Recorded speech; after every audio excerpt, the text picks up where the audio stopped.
Pertama ini adalah dokter senior, Dr. Betty Adiati, spesialis forensik dan mediko-legal. Beliau kelahiran 25 Agustus 1985. Beliau menempuh pendidikan dokter spesialis forensik di Universitas Indonesia, dan kemudian pekerjaan beliau saat ini adalah dokter spesialis forensik dan mediko-legal di Rumah Sakit Dr. Aji Darmo Kabupaten Lebak. Kemudian pengalaman organisasi beliau, kalau saya lihat di sini sudah banyak ya. Ini mungkin hanya sedikit saja ditampilkan atas kerendahan hati beliau ya di dalam organisasi ini, termasuk beliau sebagai Wasekjen PP Perhimpunan Dokter Forensik Indonesia. Tanpa memperpanjang waktu, mungkin saya akan langsung memulai saja kepada Dr. Betty. Saya persilahkan izin untuk mengingatkan terkait waktu presentasi 20 menit. Nanti 5 menit sebelum sesi selesai akan saya ingatkan. Terima kasih untuk waktu dan slide saya persilahkan. Ya, baik. Terima kasih. Assalamualaikum warahmatullahi wabarakatuh. Senang sekali ya pagi ini kita bisa berkenalan dengan Dr. Lobongga dan tim, kemudian juga kita bisa reuni dengan Dr. Stefanus dan juga Dr. Anissa nih ya. Baik, materi saya tidak akan terlalu panjang karena nanti akan lebih jelas secara detail dengan Dr. Anissa ya. Oke, baik. Saya akan share screen. Oke. Ya, apakah sudah terlihat ya? Oke, baik. Sudah, Dok. Ya, pada kesempatan kali ini saya akan menyampaikan suatu topik yang mungkin belum banyak diketahui ya, yaitu dokter sebagai korban kedua dalam sengketa medik. Sebagai pendahuluan, tentunya kita tahu ketika kita sudah menjadi dokter, artinya kita sudah siap dengan segala apapun yang melekat pada profesi dokter. Baik itu yang sifatnya adalah benefit maupun juga resiko ya. Tapi biasanya nih yang paling ditakuti adalah resikonya ya. Yang paling membuat kita cemas, kemudian mungkin tidak enak makan, tidak enak minum, tidur ya. Biasanya kalau sudah ada resiko profesi yang kita alami ya. Pertanyaannya adalah apa aja resikonya secara detailnya yang mungkin terjadi pada saat kita menjalankan profesi, kemudian kita sejauh mana sih mengetahui seperti apa resiko yang kita alami tersebut, dan bagaimana kemudian kita memanajemen resiko tersebut. Ya. Nah, ini adalah yang paling banyak. Ya, yang paling banyak dari resiko-resiko profesi sebagai dokter ya. Tentunya menghadapi komplain itu sudah kita ketahui, yaitu sudah ya mungkin tiap hari juga ada komplain ya. Kemudian yang mungkin lebih jarang sampai ke tuntutan ya. Tapi meskipun jarang, ini adalah menjadi suatu mimpi buruk tentunya ya bagi setiap dokter. Kalau sampai dituntut pasien, masih ada nggak sih yang masih bisa menerima dengan tidak cemas gitu ya. Tentunya ini menjadi suatu concern yang cukup penting bagi seorang dokter. Kenapa? Ya karena kalau dituntut itu ya kita bisa pada risiko berikutnya, yaitu dihukum sampai juga dicabut medical license-nya ya. Ini adalah sebagai gambaran bahwa tuntutan terhadap profesi dokter itu dari tahun ke tahun terus meningkat. Tentunya ini dipengaruhi berbagai faktor ya, tapi yang paling signifikan tentu karena masyarakat kita sekarang sudah berubah dari pola hubungan dokter pasien yang bersifat paternalistik sekarang sudah tidak seperti itu, terlebih di era informasi yang sangat terbuka, dan kemudian mereka mengetahui bahwa mereka ternyata punya hak juga untuk melakukan tuntutan kepada berbagai jalur ya, baik itu jalur etik, disiplin maupun jalur hukum. Tentunya setelah kita melihat grafik yang semakin meningkat tadi, kita harus aware juga bahwa nggak hanya pasien yang kemudian menjadi korban ya. Tentunya pasien menjadi first victim ya. Tapi ternyata dokter juga menjadi korban ya. Korban keberapa? Ya korban kedua setelah pasien ya. Kenapa dikatakan sebagai korban? Ya karena ternyata dokter juga mengalami serangkaian hal-hal yang tidak menyenangkan ketika dia dituntut ya. Nah, tentunya dalam proses sengketa medik biasanya tidak cukup waktu untuk menyelesaikan dalam waktu singkat ya. Biasanya membutuhkan waktu yang cukup lama gitu ya, sehingga tentunya selama menjalani proses ini banyak sekali elemen-elemen yang harus terlibat ya, termasuk dukungan dari rumah sakit ya. Nah, ternyata nih dari beberapa survei yang dilakukan, sebagian besar tenaga kesehatan termasuk dokter menyatakan bahwa dukungan organisasi ketika mereka menjadi korban kedua ternyata masih belum cukup memadai. Nah, ini adalah awal dikenalkan istilah second victim itu oleh Dr. Wu pada tahun 2000 ya. Jadi Dr. Wu melihat suatu fenomena bahwa ternyata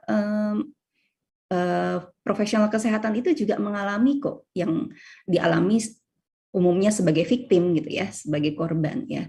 Dan di dalam prosesnya ternyata ada beberapa stage ya. Yang pertama tentu biasanya di awal-awal dokter atau profesional kesehatan mengalami rasa kaget, shock gitu ya. Kemudian terus dibayang-bayangi oleh kejadian tersebut sehingga dia akhirnya menderita karena tidak bisa tidur misalnya ya, jadi insomnia, tidak bisa tidur, kemudian juga mudah tersinggung ya, dan susah berkonsentrasi ya. Kemudian tahap berikutnya bisa saja menjadi lebih parah ya. Sudah mulai kemudian mempengaruhi moodnya, bahkan mungkin mempengaruhi ada kepribadiannya, ya, yang mana ini disebut sebagai post traumatic syndrome. Nah, ini adalah contoh dari second victim syndrome ya. Jadi beberapa ahli mengelompokkan ke dalam 6 stage ya. Nah, kita bisa lihat nih, biasanya kita kalau ada dituntut gitu nih, kita mempertanyakan, loh kenapa kok saya dituntut ya?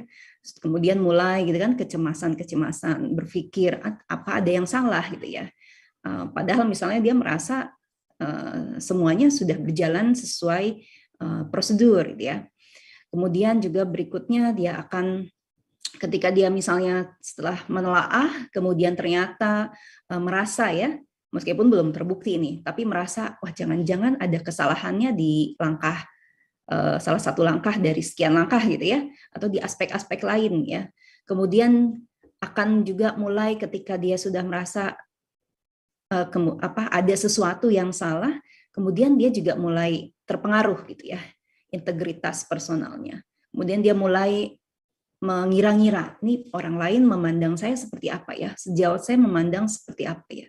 Kemudian juga mulai muncul ketakutan-ketakutan ketika misalnya resiko itu kemudian berlanjut di eksternal ya, ternyata misalnya tidak bisa selesai melalui mediasi, kemudian juga mulai muncul ketakutan. Nih pasien akan melakukan langkah apa ya? Bagaimana kalau ternyata dia menuntut ke jalur hukum, gitu ya? Bagaimana nasib saya? Apakah saya mungkin akan bisa terus praktik atau jangan-jangan saya nanti bisa dicabut lisensi prakteknya, ya? Sehingga kemudian setelah perkembangan ini tentunya emosinya terus-menerus mengalami suatu gangguan gitu ya. Nah, disinilah perlunya ada support gitu ya. Nah, ketika ada support, maka kemudian bisa masuk ke dalam stage yang kita harapkan tentunya, yaitu bisa melanjutkan kesehariannya seperti biasa ya. Nah, biasanya moving on ini umumnya ini terjadi kalau kasusnya sudah selesai gitu ya. Tapi biasanya kalau kasusnya belum selesai, ya masih terus kepikiran gitu ya. Oke. Nah, ini adalah tahap tadi ya, recover. Jadi hal-hal yang muncul di dalam fase-fase recovery. Kalau tadi kan fase dia menjadi suatu sindrom second victim, kemudian tentunya tadi ya setelah move on biasanya ada recover gitu ya. Nah, tahap-tahap recover ini antara lain adalah dia sudah mulai ada awareness. Oh oke, ternyata di dalam insiden ini ada salah satu yang mungkin berkontribusi ya, selain mungkin dirinya sudah yakin nih, tapi ternyata ada faktor-faktor yang sifatnya latent error yang ternyata menyebabkan terjadinya active error dan terjadilah insiden terhadap pasien ya. Kemudian setelah adanya awareness, tentu yang diharapkan berikutnya terjadi adalah adanya evaluasi ya, khususnya evaluasi diri ya. Kemudian dia jadi lebih misalnya hati-hati gitu kan. Kemudian lebih lagi dengan teamworknya, komunikasi menjadi lebih intens ya, lebih baik, ataupun sistem-sistem di rumah sakit dia jadi ikut serta untuk menilai juga gitu ya. Kemudian masalah personal integrity juga menjadi penting karena biasanya ya ketika kita sedang berhadapan dengan satu kasus kan mungkin ada orang-orang di rumah sakit yang tidak sepenuhnya memahami posisi kasus sehingga melakukan hal-hal membicarakan yang sebenarnya tidak sesuai dengan kondisi yang sesungguhnya ya.